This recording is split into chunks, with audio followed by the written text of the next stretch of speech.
আমাদের ধন, সুখ স্বাচ্ছন্দ্য, আমাদের মিত্রগণ, আমাদের পরিবার, এই সমাজ, এই সবকিছু আমাদের সাথে থাকে। যেদিন আমরা এই সংসারকে ত্যাগ করব, এদের মধ্যে কেউ আমাদের সাথে যাবে না। না ধন, না স্বাচ্ছন্দ্য, না সম্পত্তি। এই সকল মানুষ, এই সমাজ, এরা শুধুমাত্রই শ্মশান পর্যন্ত আমাদের সাথে থাকতে পারবেন। তারপরে যদি আমাদের সাথে কিছু যেতে পারে, তাহলে তা শুধুই আমাদের ধর্ম। আর এই সংসারে আমরা নিজেদের যে সুনাম রেখে যাই, সেটা সম্ভব শুধুমাত্র কর্মের দ্বারা। সেই জন্য সংসারে যতদিন পর্যন্ত জীবিত আছেন, যদি কিছু অর্জন করতে চান, তাহলে ধর্ম অর্জন করুন, ধর্মের বিষয়ে স্পষ্টতা অর্জন করুন এবং কর্ম অর্জন করুন। এটাই হবে আপনার অতীত এবং এটাই হবে আপনার ভবিষ্যৎ, এবং এটাই সকলকে প্রেরণা প্রদান করবে। আসুন আমার সাথে ভালোবেসে বলুন, রাধা রাধা। সমুদ্র মন্থনের সময় দুই ধরনের রত্ন লাভ করা হয়েছিল। প্রথম হলাহল, যার প্রভাব থেকে এই সমস্ত সংসারের জীবের প্রাণ বাঁচানোর জন্য মহাদেব তাকে নিজের কণ্ঠে ধারণ করে নিয়েছিলেন। আর দ্বিতীয় অমৃত, যেটা কিঞ্চিত পরিমাণ মাত্রায় পাওয়া গেছিল। কখনো কখনো জীবনে এমন কোনো বস্তু যা আপনি প্রয়োজনের থেকেও অনেক বেশি মাত্রায় ভোগের জন্য লাভ করে থাকেন, তা আপনার জন্য বিষ প্রমাণিত হতে পারে। যেমন জল, প্রয়োজনের থেকে অনেক বেশি মাত্রায় যদি এই জল আসে, তাহলে আপনার প্রাণ কাটতে পারে। কিন্তু পরিশ্রমের পরে এক পাত্র শীতল জল দ্বারা আপনি যদি স্নান করে নেন, তাহলে তা আপনার শরীরের জন্য অমৃত হবে। পরিশ্রম করার পরে যদি আপনার শরীর এক পাত্র খাবার লাভ করে, তাহলে তা আপনার শরীরের জন্য অমৃত। কিন্তু যদি কোনো পরিশ্রম না করেই আপনি দিনরাত শুধুই খাবার গ্রহণ করতে থাকেন, তাহলে আপনার কাছে তা বিষ সমান। বিষ এবং অমৃত গ্রহণ করাটা আপনার উপরে নির্ভর করছে।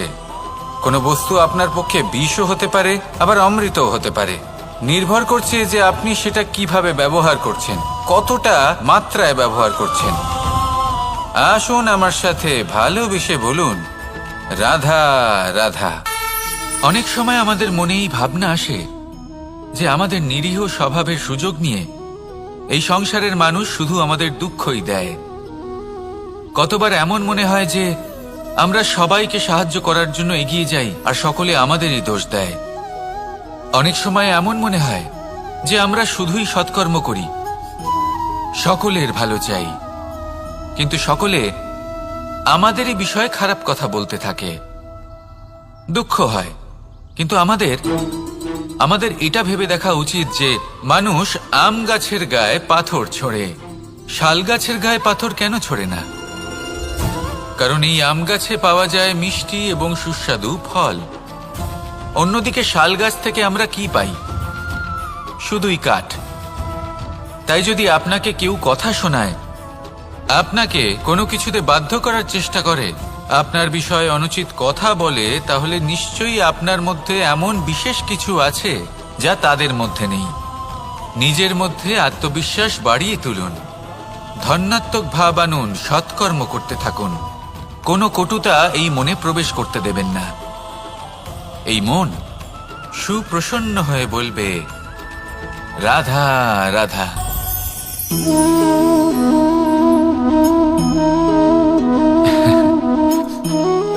ঘুমের মধ্যে আমরা বিভিন্ন ধরনের স্বপ্ন দেখি, কিছু সুখের, কিছু দুঃখের, কিছু অত্যন্ত ভয়ানক।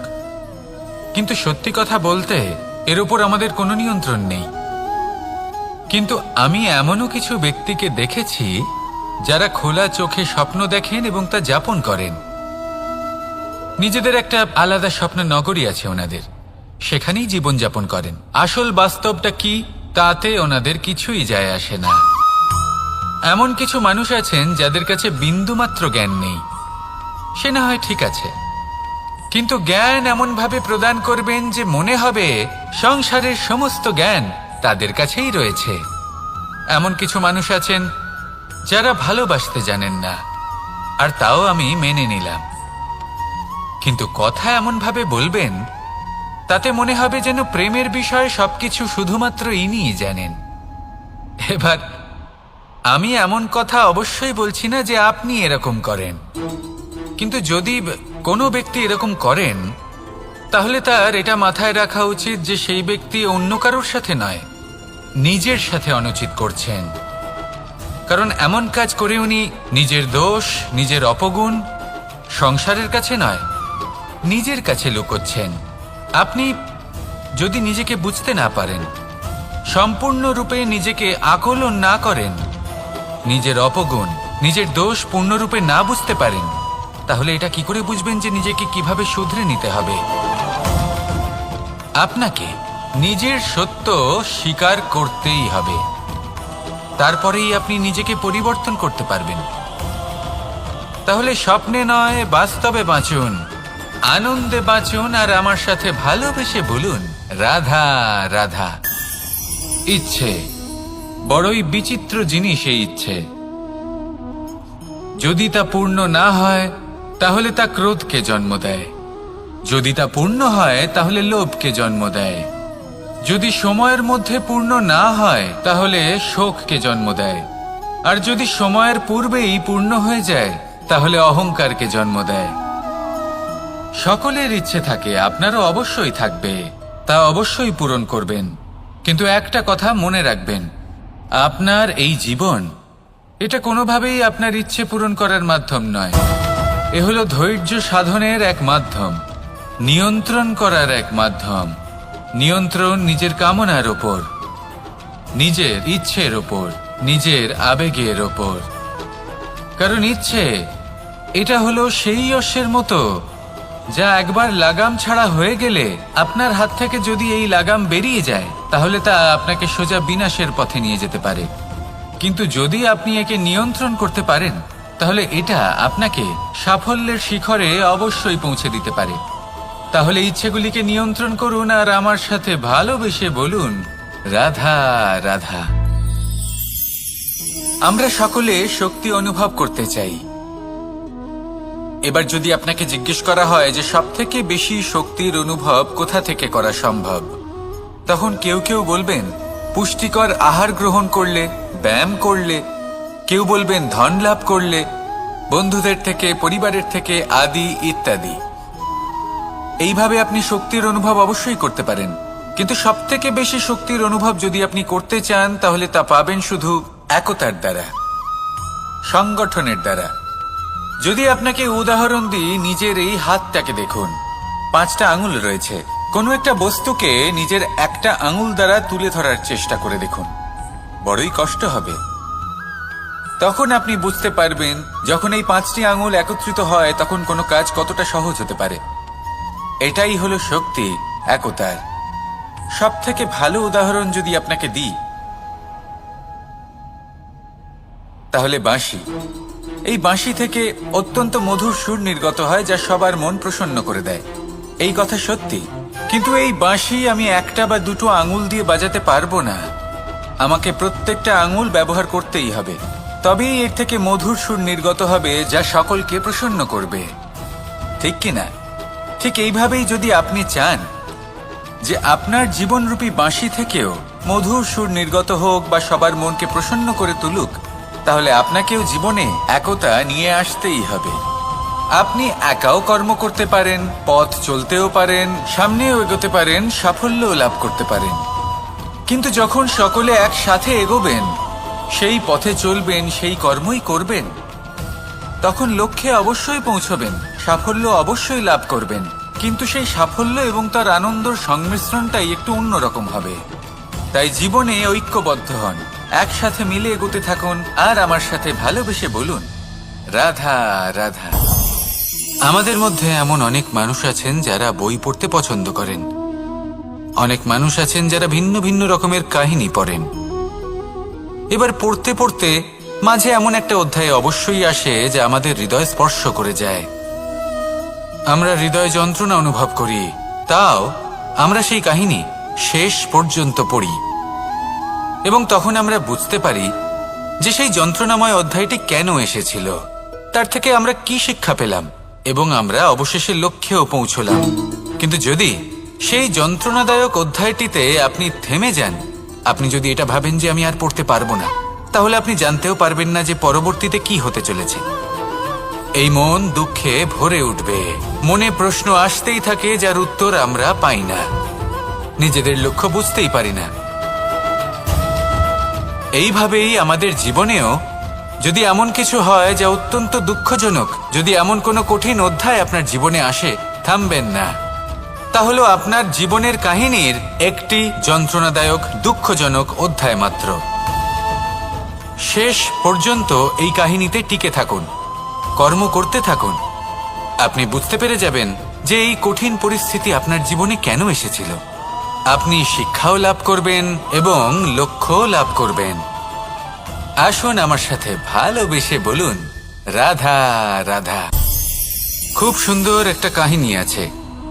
একবার এক ব্যক্তি নিজের অসফলতার জন্য ত্রস্ত হয়ে সময় দেবতার তপস্যা করতে বসলেন। উনি তপস্যা করলেন এবং সময় দেবতা প্রসন্ন হলেন, মানুষের রূপ ধারণ করে ওনার সামনে প্রকট হলেন।